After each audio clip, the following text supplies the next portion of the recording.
Okay, great. I want to remind everyone that because we post to YouTube, that if you would not like your, your face to be shown, that you please turn off your video. Otherwise, let's talk real quickly about our agenda. This is the May meeting of the Parsons Area Merchants Association stakeholders.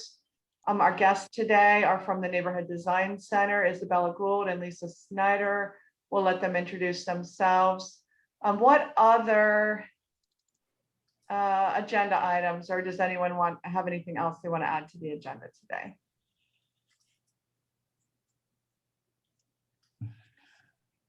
Okay, we can at the end, we can add any impromptu announcements that anyone would like to make. But in the interest of time and expediency, I'm going to introduce Isabela, who is the Executive Director of the Neighborhood Design Center, and the floor is yours. All right, thank you, Kathy. My name is Isabela Gould. I am the Executive Director of the Neighborhood Design Center. Lisa, do you mind pulling up? We have a few slides that we would like to share with you this morning. Some of you may know us really well. Some may not know us at all.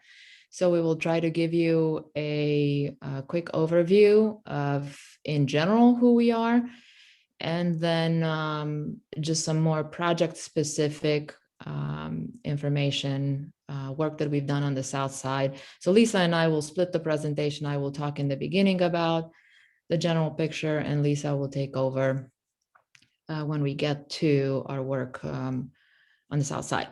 So we are a nonprofit organization, a small nonprofit. We were established in 1982 as a 501c3 organization with a mission to bring affordable design, visioning, and planning services to underserved communities. Until this day, we still believe that design is a right, not a privilege. So we've been moving forward with a strong belief and in our mission. And it is just really the cornerstone of how we approach what we do. So first of all, I mean, you may ask us why this way? Why is it important? Well, it is important to us because we feel that a lot of people in these areas that suffer from socioeconomic distress over time, they like to dream big. They like to think about the what ifs of how life could be transformed for the community. But it is very hard sometimes to figure out how to approach a big idea. So we believe that we make that possible, that people can knock comfortably on our door to come to us, talk to us about what they want to do, what they dream for their neighborhood. So we really try to make our services affordable. We try to have this path open to communities, to individuals, to small business owners, to any organization that wants to see change come in their neighborhood. To give you just a little bit of background, the easiest way probably to picture what we do. So back then in '82, we started in the neighborhood commercial revitalization corridors. And back then, Short North was one of the first corridors that we worked in. And we worked with small business owners over time until Short North became what it is today and graduated. So our services were no longer needed. But that is the idea behind how we approach our work. So also, aside from access to design, we really believe that strong partnership is the cornerstone of our work. We never work alone on a project. We always try to connect the dots, try to get the buy-in of the community on any project. We typically have to go out to area commissions to discuss projects that come our way with other organizations.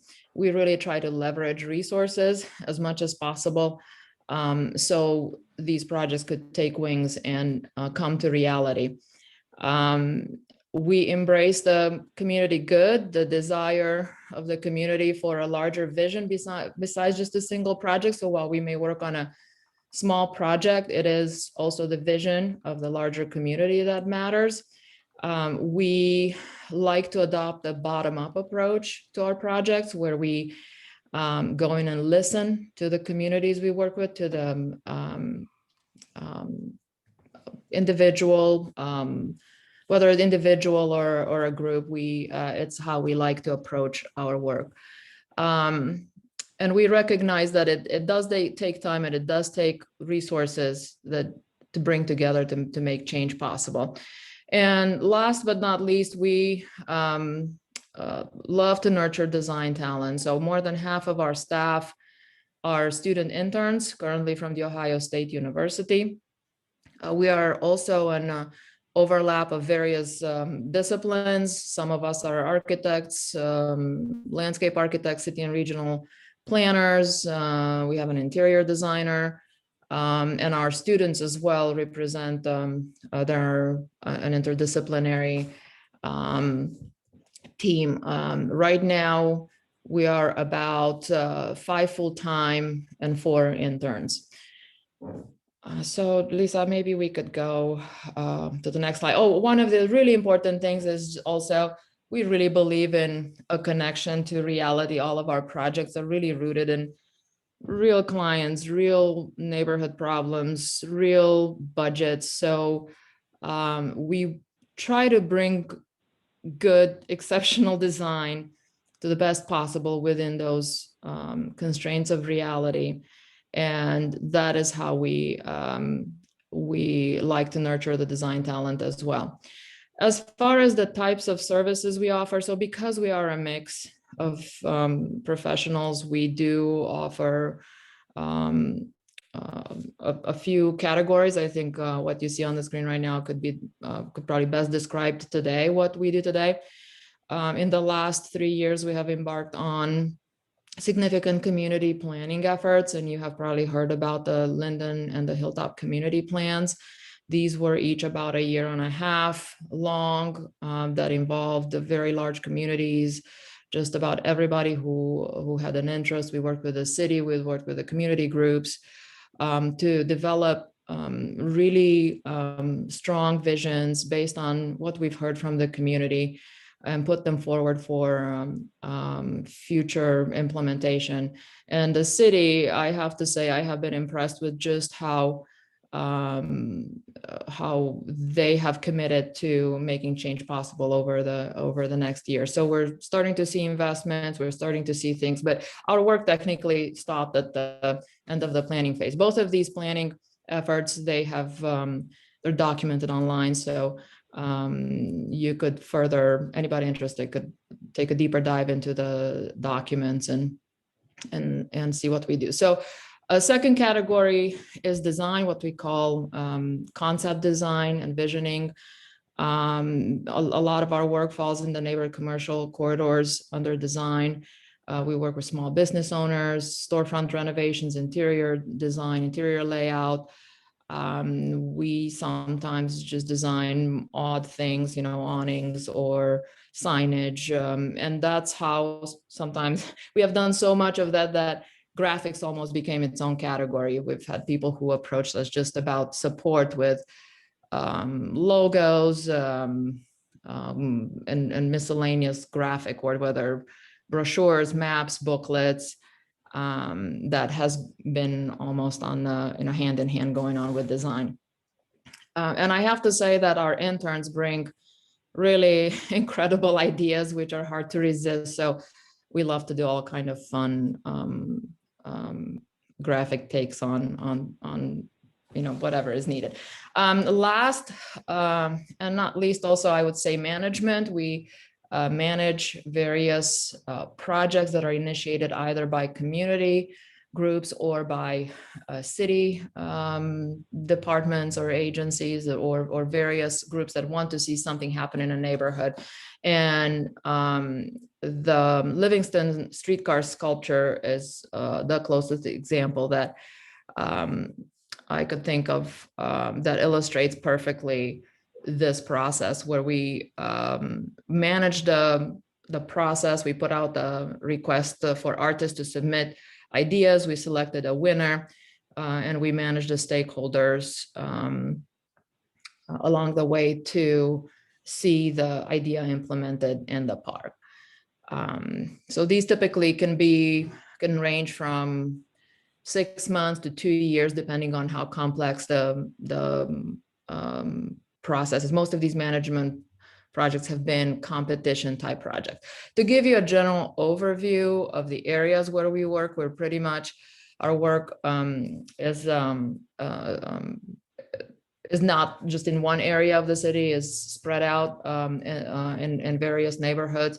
The red segments illustrate the neighborhood commercial revitalization corridors where we currently work with the city.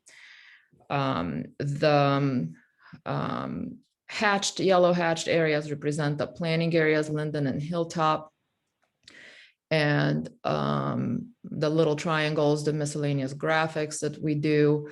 And then management, the green circles are the projects that we have managed from just more of an administrative process management standpoint. Of course, this is just a snapshot in time. So this tends to expand. We reach as far out as Mount Vernon area. We couldn't capture that on the map, but we have also been involved there with a grant program similar to the NCR that helps restore historic housing stock. So I should probably also add that today major support comes to us from the City of Columbus and the Ohio State University, and sometimes in the form of more project-specific support grants that come from miscellaneous philanthropic organizations.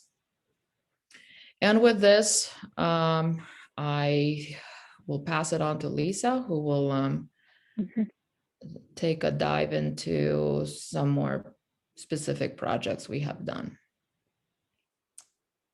Thanks, Isabella. So I'm sure many of you are probably familiar with this project, and this was a much older conceptual rendering.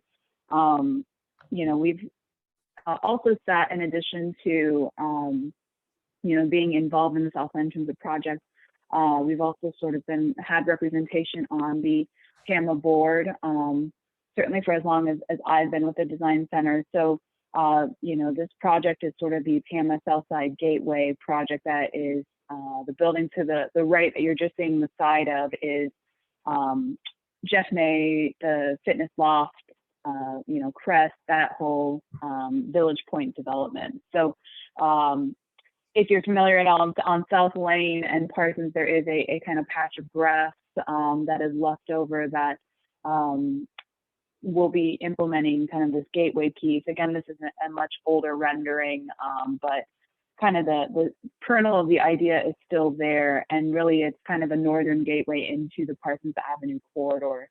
And this we've been able to do kind of through support through the City of Columbus and support as well for the implementation from the Tommy Daly Foundation and certainly from Nationwide Children's Hospital as well. So I'd be remiss again kind of in saying, none of our projects work in sort of this vacuum where we isolate. It's sometimes may appear as an academic exercise, but it's really an involvement from a variety of organizations and groups that help to take this sort of, pretty graphic and picture into something that will hopefully be breaking ground here later this month. So we're very excited, to see that progress.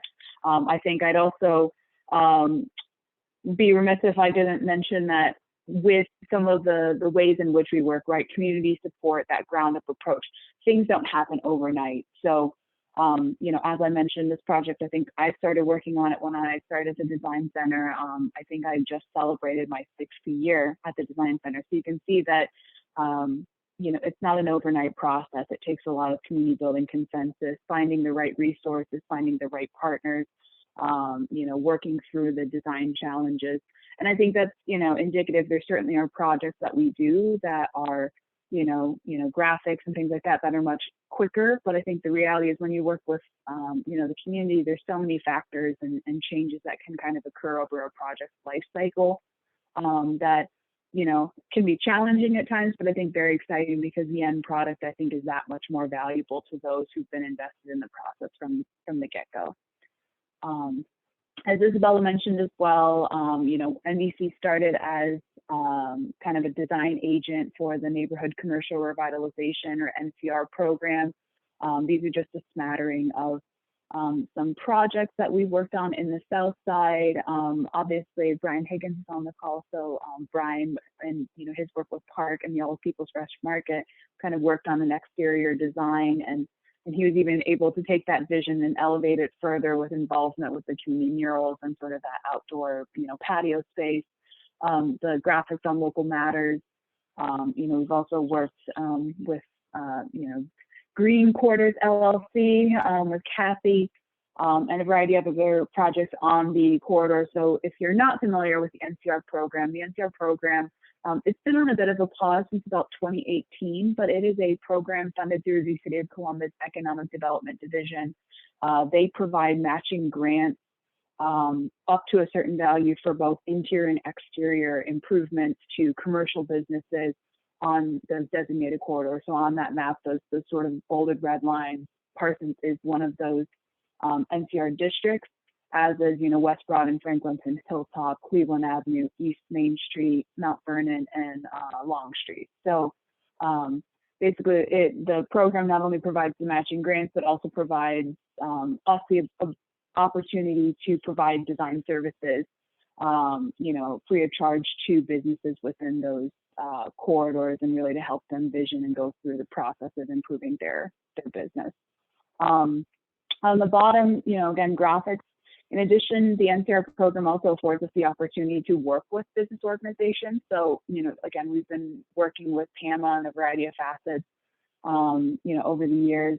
But, similar organizations to PAMA, the Franklin Board of Trade or Hilltop Business Association, Mount Vernon Area District Improvement Association, we're able to provide kind of data, graphic support, it could be website development, whatever that might be, just to help people to spread their message and, more effectively and kind of through visuals. I think, a lot of people get pretty excited when you have, well, at least in a pre-COVID world, you have a cool pamphlet or a cool graphic that you can pick up. And I think it encourages people to, engage with information in a different way. So, the bottom graphic is representative of something we also do, sort of graphics for the city as part of this program of, looking at the types of business mixes, vacancy, things like that. It's kind of a inventory of each corridor. Kind of saying on the South Side as well, obviously we work with the NCR, but as the map also illustrated, we work beyond those corridors. I think, historically, people would only know us if we worked on one of those 7 corridors, but we really tried to expand our footprint and our reach just with the changing expertise in our staff, and just, I think, the growth of, our ability to do a wide variety of services kind of in that design realm. So, South Side area maps, as Isabella mentioned, Livingston streetcar sculpture. Another management project that we took on that you may have heard of is the Parcels to Places competition, which is an initiative with the city land bank to find ways to reuse and kind of revitalize vacant parcels of land throughout the city. So the bottom left image is Healthy Homes. It's or Healthy Homes, Healthy Families initiative on the South Side. They have sort of an urban forest, which has a variety of gardens that can be kind of, kept, but kind of comparable ideas that popped up throughout the city. And again, that was a process where, we're involved more in the management of putting out the proposal, putting together an advisory panel to review those, and then helping to, kind of work with other agencies to implement the final, proposal designs.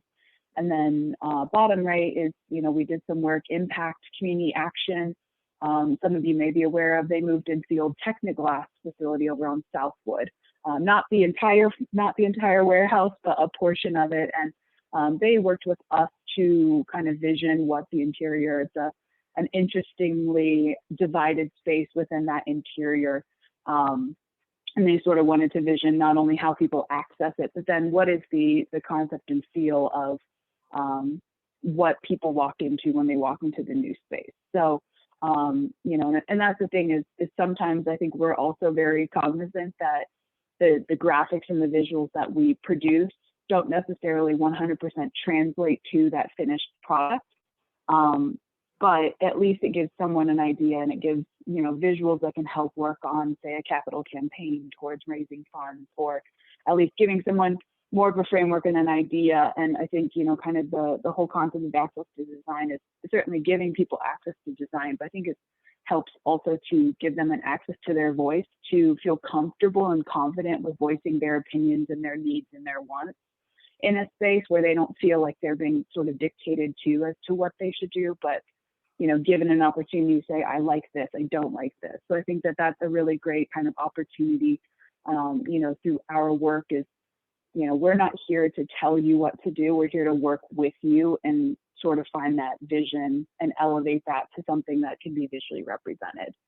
So I'm going to leave it, actually going to show you our website, and then I'm going to toss it back actually over to Isabella just to kind of wrap things up. So hopefully you can see my my screen still. But yeah. Not yet, Lisa.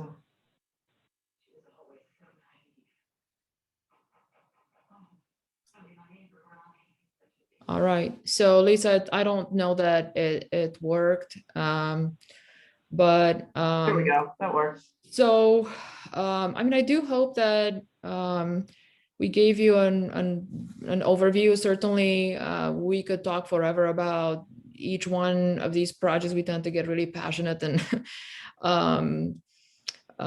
take deep dives into them and really attach to the work we do. I couldn't emphasize more that we really like to see the work that we do really come to fruition.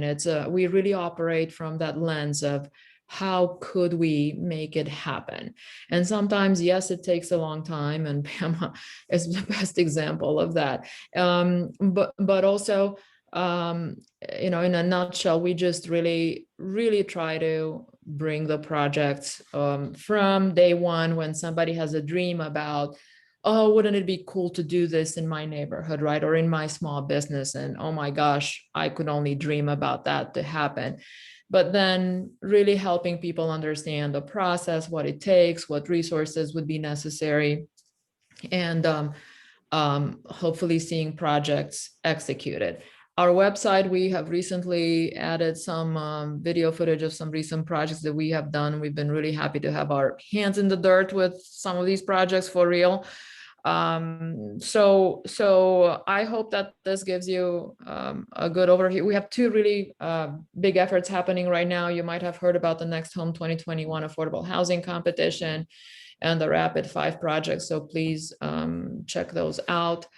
And if you want to work with us, our doors are open for an initial conversation. Always, if you qualify under the NCR grant program, our services are free to you as long as you're in the corridor. If not, our services are affordable. We only take things at the conceptual level, so please keep that in mind. We don't go into construction drawings or permit drawings.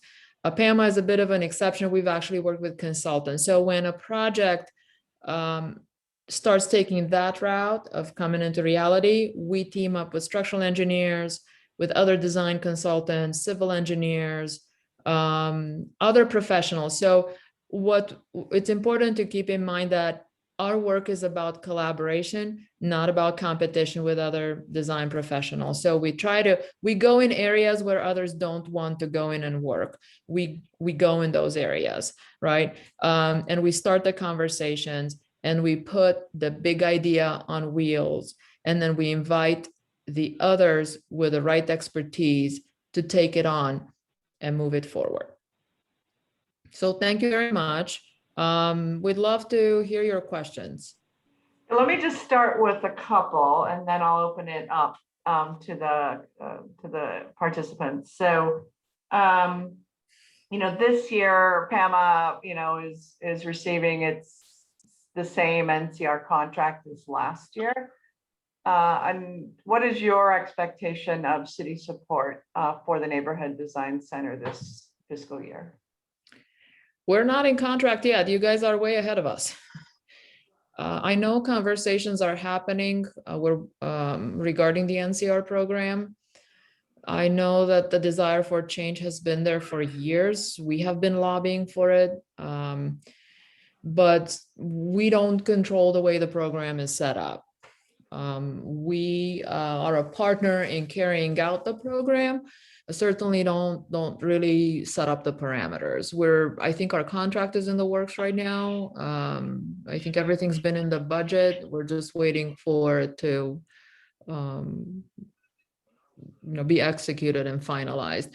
It's already May, so if you ask me, I would really love to see things going as soon as possible, but we have had years like this where things are off to a slower start, but they will pick up later.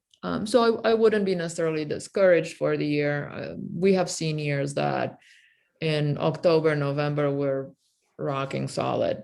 If everybody is moving along the way as they're supposed to. Great, thanks, Isabella. And I do want to recognize Lisa's involvement with PAMA. So she does sit on our board as our secretary. She's also a co-chair with Carly, who is also on both the governance committees and the communications committee. Noah's also, and Sarah are also on the communications committee. And they're online, and there's been some specific work that was last year in support of like getting postcards out to our businesses around the CARES funding, working on our branding, working on our logos, working on our website. And I'm sure I'm missing some things, but we certainly appreciate all of that support, besides the support for the NCR grant programs, which are not currently active, but were active last year, of which Green Quarters was a recipient. And I know there's been some work also done by the Neighborhood Design Center for the Area Commission. Yes. All of the area commissions for redoing their websites. So those are the things I wanted to call out as kind of, things that we really appreciate. Do you think there'll be an inventory this year? And based on funding? We can. I think we've done them every 2 to 3 years. We certainly, I think it's about time maybe this year that we do it. We'd be more than happy to, as soon as our contract is rolling, that should not be a problem. Also, please keep in mind that we also can offer support to the NCR leaders. So if the NCR leader and the organization behind need our support, from graphics to just think about connecting the dots, right? Anything that you guys can connect and then bring to us to help put that on paper, get it out there, we're happy to help with that. So the more conversation and the more thinking about what can be advanced and how we can support those efforts, we're happy to jump in to do that. We typically need approval from the city on the scope, but we just formalize that in a bullet point. It has not been a problem in the past. Great, thanks. And I also will say one thing. Next. Oh, sorry, go ahead, Lisa. No, it's okay, Kathy. I was going to say, I also will say with obviously with COVID and kind of that pivot focus last year with, more about business stabilization, I think I'd like to thank the city of Columbus certainly as well, because they still allowed us to utilize our NCR contract to really work more so, I think, last year with the organizations themselves rather than, small businesses, just because, again, the CARES funding was very focused in terms of business stabilization. So, I think we had a great opportunity to work with a variety of NCR leaders over the last year to do, supportive things like the graphics and, visuals, inventories, things like that. So, and I think, certainly with the small business agenda, which I know was sort of discussed in the last the stakeholders meeting that you had with Henry, Quinton, and Casta on the call. I think with that, there's I'm, excited to see what initiatives can sort of spin out of that. I think that focus, not necessarily on just corridor-driven support, but where are businesses that need the support the most, and how can we help to uplift those businesses, as opposed to, you must be on this one street and only from these addresses. So I think that's hopefully going to be a change that's finally being realized after, as Isabel said, years and years and years of sort of lobbying against kind of the process as it is now. So great, thank you. So Brian, if you, as our park executive director friend, if you have any questions or comments, you can go next, and then I'm going to ask Beth or Nancy if they have anything they want to add from the city's perspective, and we'll open it up. I definitely do. I have been working with the Neighborhood Design Center since 1998. So, yeah, and in many different iterations. Obviously, we've done some recent work, with Park, and that's been fantastic. But dating back to, Isabel mentioned that the Shore North is a graduated area. So is the North Market. And that's where I worked. I actually ran a small business association in the North Market, not for the market proper, but for all the businesses in the area around it. And we're essentially trying to leverage capital improvement dollars from the NCR program. And we were going to do a historical marker, which I'm actually looking for. I have a hard copy version of it. I'm wondering if I have a digital one. I'll send it around to the group if I find it. Just from, I think it's from 1999. And worked with the Neighborhood Design Center in South Linden and a variety of other places. And so I have had an extraordinary relationship over the last 3 or 4, really from Don DeVere to Joel to Al, and now with Isabel. So yeah, I was sitting here thinking about it. I thought, oh my God, it's been 24 years. But sure enough, it has. And so, but fantastic work, a great service to the community, and something I always try to share with people to the extent possible. You know what? We even used the Neighborhood Design Center to do a neighborhood plan in East Franklinton. Before there was all this investment, before it was right around the time the flood wall was finishing up, I was doing work with the Franklinton Development Association, and we thought, gosh, this is the time to master plan the neighborhood. And there were a lot of things we liked about what was going on over there. There were relatively few owners that controlled a lot of land, and so we went and put together a plan. And then I remember we got an audience with Mayor Coleman and laid it all out on this big conference table adjacent to his office at City Hall, and it really, like you do, if you're doing your job right, you convinced him that he had a great idea about investing in East Franklinton. And I remember probably a month after that, I caught him riding his bike around the neighborhood. He was living at the time in an apartment downtown, and I thought, it worked. And so, and there's a certain inevitability to Franklinton. That's all well and good. But I like to think the work that we did with the Neighborhood Design Center was catalytic, and getting the wheels turning in the mayor's mind, and helping to push some buttons there on getting people interested in investment. And there's still lots of stuff happening. I actually think I was in the paper last week about East Franklinton. So hey, the beat goes on. So congratulations to the Design Center for all the good stuff you do. Thank you so much, Brian. It's wonderful to hear all of this. I hope that you all will bring your ideas to us, and we could put our minds to work, because that's what we love to do: sit around the table, roll our sleeves up, and see, well, how could we put these ideas in motion? And it's through partnership always that things happen, not on our own. So thank you so much for everything, for staying connected with us for so long. And I see a really nice comment here from Sarah about Lisa having been very helpful with the communications committee. I am going to let you all know, let you in on a secret, that Lisa is actually a wizard. Okay.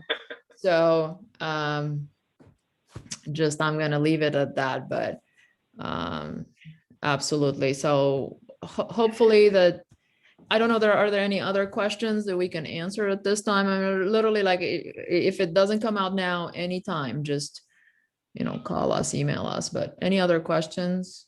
Thanks, Beth or Nancy, did you have anything to say about this from your city perspectives? Where's your pointy hat, Lisa?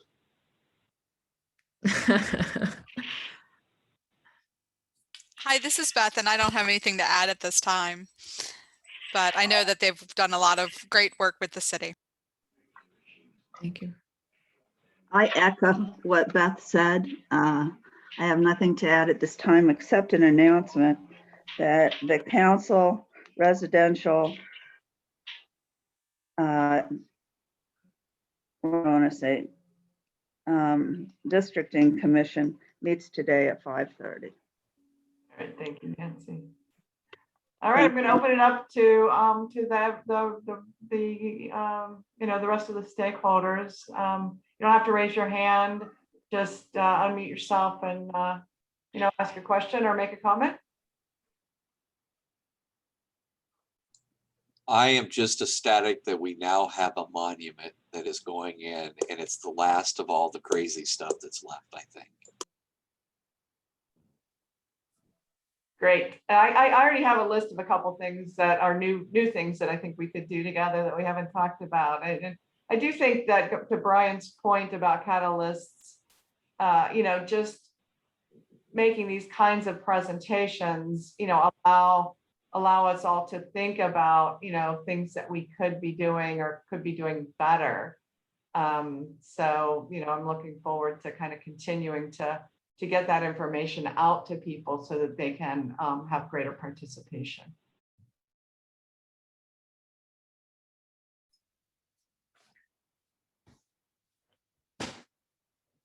So Kathy, on that note, we used to have, in the pre-pandemic days, we used to produce flyers, corridor specific flyers with maps and assets around or in and around the corridors. And I don't know now with the pandemic if anything has replaced that, or if we have a variation on that we could still distribute. We certainly could. I mean, we do have electronic versions of everything, but I don't know if, maybe we could put our heads together also on how we could send out the message about what we do. We used to do retention and expansion visits as part of the NCR work. So the word would be spread along the corridor from door to door about our services and access to our services. But I feel like, yeah, we could probably work on figuring out what you guys would need from us. Yeah, I think that makes a lot of sense. We've been focusing on electronic communications. So the first newsletter for PAMA went out from the communications committee on Monday. Lisa's also helped with the templates for that and for the meeting invites and follow-ups. But we do hope to have the Avenue for All, which the last one was 2 years ago, almost this week, because I got a Google photo reminder. It's currently targeted for August 21st. The CD4P is hosting the conversations. It's scheduled for August 21st from 11 to 3, I believe. And they're hoping to close the street, but that's still open because currently city staff is not processing street closure permits. And if it's not, then it will be, in the CD4P parking lot, the area around the All People's Market, and other parts of the neighborhoods. So that's one item. The Area Commission Safety, Health, Welfare and Equity Committee has been looking at providing some graphics around public safety, kind of like who to call when, so that we don't, just, call the police for everything when it may not be the most appropriate resource available, but people just aren't aware, right? So that there's a potential project there. The Fruit Park, we've been having some conversations with All People's Arts and Shelley Casto, who's on their board now. And Shelley was kind of foundational in getting the Fruit Park established when she was at the Wexner Center, providing some additional materials, you know, around the history and the access, because there's a whole group in there, right? You got the Parsons Village 1 and 2, you've got the Reeves Center, you've got the Maloney Center, you've got the Community Housing Network and the Fruit Park, all in kind of a little group area. So, you know, making some of that information more available to the, because they do get traffic and they'll get more when COVID, you know, standards are relaxed. We get a lot of visitors, you know, into that area, or even new residents into that area. So kind of making that more welcoming. I know Noah's looking at, you know, as a landscape architect, is some of that connectivity, right? There's paths, various directions. How do we kind of connect everything together? We want to do better with the sign that's there. It's all wood with laser, but it's weathering, as one expects a wooden sign to do, and so it's not particularly legible any longer. So there's some other conversations around green spaces. I did just get the information about the React 5 program. We will get that out to people. I do think there is, and I know Brian ran that survey in January, and there was additional requests around public art and green spaces and places to, you know, gather. So I think that there's a conversation around all of that would be helpful. We also want to extend our streetscape interests to Lockbourne Road. Lockbourne is a particularly residential looking strip. I'll use that term. And it's probably the next area with from an equity perspective that we'd like to you know, engage on. And yes, the NCR program, I'm hoping, does expand a little bit to, you know, kind of recognize these other areas. Sorry, I keep talking, but that's those are my thoughts.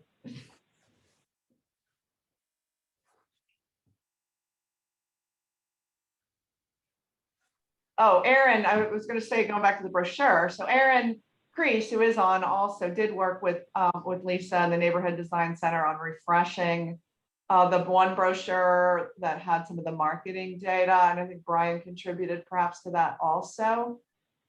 So it hadn't been redone for a little while.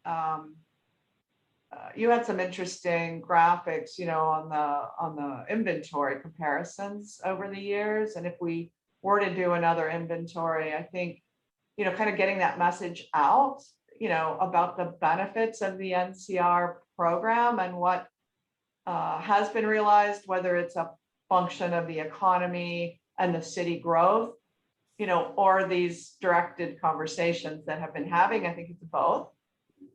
You know, we'll want to kind of continue to share that message too. Kathy, if I could just share a thought. So once our NCR contract gets moving, perhaps we could sit down more or less regularly and identify the work that can be done under the NCR, because that's it has been a linear program, and changing it's been challenging.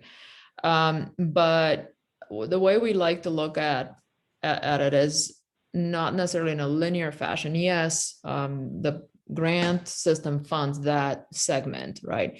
But really, community development is it's a cross hatching. You cannot just do it in a linear fashion, but perhaps we can identify various scopes that need to be done around the NCR corridor, and then create several items that perhaps we could just go and seek funding for as additional NCR developments that are not covered under the grant, but enhance the grant, the outreach through the grant program. And Al Berthold did a few initiatives like this, you know, streetscape improvements, usually landscape projects, park ideas, anything that's close enough to the corridor that we could stitch together an argument. I'd be more than happy to sit down and see if we could just wrap it up in some kind of a proposal and then seek funding for it, is I think it's very, very doable. It's been in the past, so we can talk to council, we can talk to other stakeholders in the neighborhood. So that sounds great. I mean, and that comes with scaling, right? You know, being able to scale by partnering, you know, with their organizations and resources, I think certainly benefits PAMA. And Yeah, Brent. and I mean, first we would need a list of things. Okay, what are the really cool, big transformational things that need to happen, and then prioritizing them too, because you can't get everything done at once, right? So what's most important, and then go step by step through that. I think those could be really good conversations to maintain on a regular basis. So we'd be Yeah, and more than Erin happy Sink to get the is the table. Public Services Committee chair for the Area Commission. And so, you know, she's very strongly focused on transportation. So like, you know, Vision Zero and Think Us, and which is very helpful. But she also has been really good about, they had a trip around all of the parks on the south side to make sure that they all were as, you know, as doing as well as they possibly could. And certainly submitting for the Recreation and Parks Department, you know, support for priorities. But she has another pet project around, there's an apartment building on Alum Creek that is completely disconnected from anything that's walkable or practically bikeable. And so she, you know, she has this really strong idea of connecting it somehow, right? And I personally don't like to come in with the answers, because I don't have the expertise to know what the right solutions are. But you know, those things come up regularly. And to your point about having a regular conversation and setting some priorities, and you know, and figuring out, you know, how to accomplish more, I think is perfect for what we're trying to do too. I Sounds think good. one other thing as well, just to note, is that with, you know, and I know the city is working through this, but there is another sludge of CARES funding that'll be coming that I think is really looking at, you know, kind of a bit of a ground up approach in terms of supportive of, you know, programming, grants, funding, you know, funding, whether that be for, you know, direct, you know, implementation or for technical assistance, that there may be some opportunities there as well that, you know, if there are programs or other things that, you know, you kind of want to establish that support, it could be, you know, supporting a specific business typology, or it could just be about supporting and enhancing, you know, kind of the built environment. I think, you know, there's opportunities for some of the funding that will be available from the federal level that could be implemented, you know, through what the city's getting. And I think there are a lot more open ears because there's funding available now than there may have been previously. So. Hey, it's Carla. I apologize. I couldn't jump in before. But I just wanted to thank you guys again. I can't. For everything you do. Hey, Carla, are you speaking to us? Yeah, I am. Okay, I'm sorry. Can you hear me? Yes. Sorry, my laptop was a little bit away from me.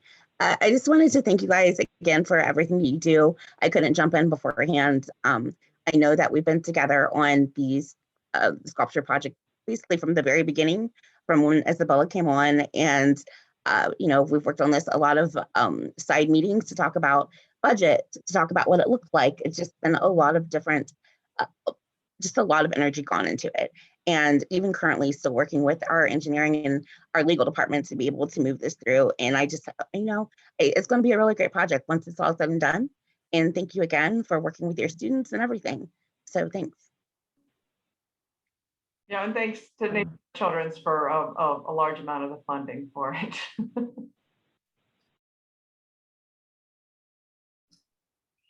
All right, well, this is a regular conversation, as Isabela mentioned. You know, we do have the website that was shared. You can always reach out directly to the Parsons Area Gmail account or the phone numbers and so on. And because Lisa does sit on our board and so on, and chairs a couple committees, we have regular access and regular conversations. So We will get this out and shared with our community. Brian, you can determine if you've got, additional vehicles to share, since I do think it's relevant to Park also. And we'll just continue to evolve the conversation over this year as the contracts get set in place and as project ideas, kind of come up. Oh, Sarah, yes, please. Anything you would like to make about Southside Thrive? Yes, thank you. I know it's not related to this topic, but since you all are on, Southside Thrive is hosting some focus groups and doing in-person outreach throughout the month of May. I'm really trying to connect with our low and moderate income residents in the South Side around issues like housing stability, economic mobility, and health. So if anyone is able to share, or someone who might want to participate, they'll be hosted on Zoom, or like I said, we are going to do in-person outreach like at CD4AP and other spots in the community, and would welcome coming out to any places where we could hear from, again, those residents in the South Side who are low to moderate income. So just wanted to mention that because we are recruiting people.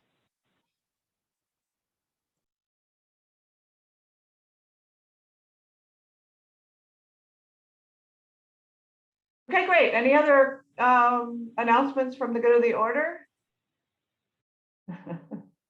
As they say. All right. Well, thank you again so much for your participation today.